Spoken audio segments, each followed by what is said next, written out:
Good evening, everyone. So today we will be answering the questions from discussion post number 7 from the 2 videos that we watched in the discussion board. So question number 1 says, define ethos, pathos, and logos. Ethos is the credibility of the speaker.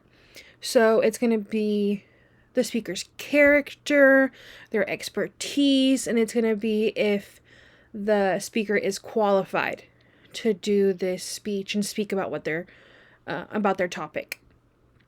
Pathos is going to be that it appeals to the emotions of the audience.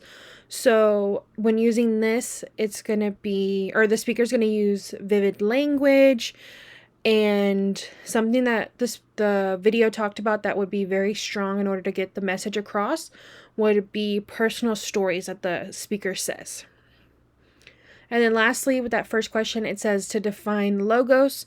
And logos is going to be using evidence and reason in conducting your speech. So it's going to be using facts, it's going to be using stats, and things like that. Question number 2 says, provide specific examples that demonstrate how Mary Fish used ethos, pathos, and logos to become a powerful influence at the 1992 Republican Convention.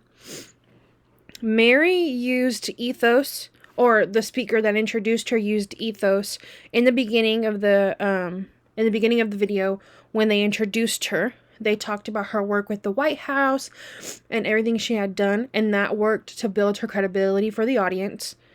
Mary used pathos when she told the story about her children, about tucking them in at night and loving them and not knowing when that last kiss was going to be. And when she said, telling them at night, every time she went to put them to bed, she would tell them to sleep with the angels. This right here works very well to appeal to the audience emotional side. I'm sure there were a lot of mothers in the crowd that really felt and resonated with that statement. And then lastly, she used logos when she said that AIDS was the third leading killer of young Americans. That's a fact that she used. I'm sure whenever she was doing her or conducting her speech, she did some research, and I'm sure she found that fact from the research that she conducted. The last question says, which of Aristotle's motivation appeals, ethos, pathos, and logos, did you deem to be the most important for a persuasive speaker, and why?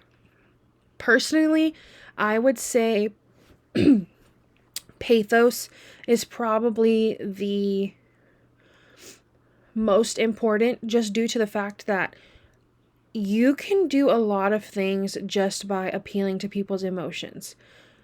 You can persuade people to think a certain way just by tapping into their emotions and appealing to people in that way, and I think that's very important. Obviously, ethos and logos are also extremely important, but I think pathos would, in my opinion, would probably be the most important. Thank you.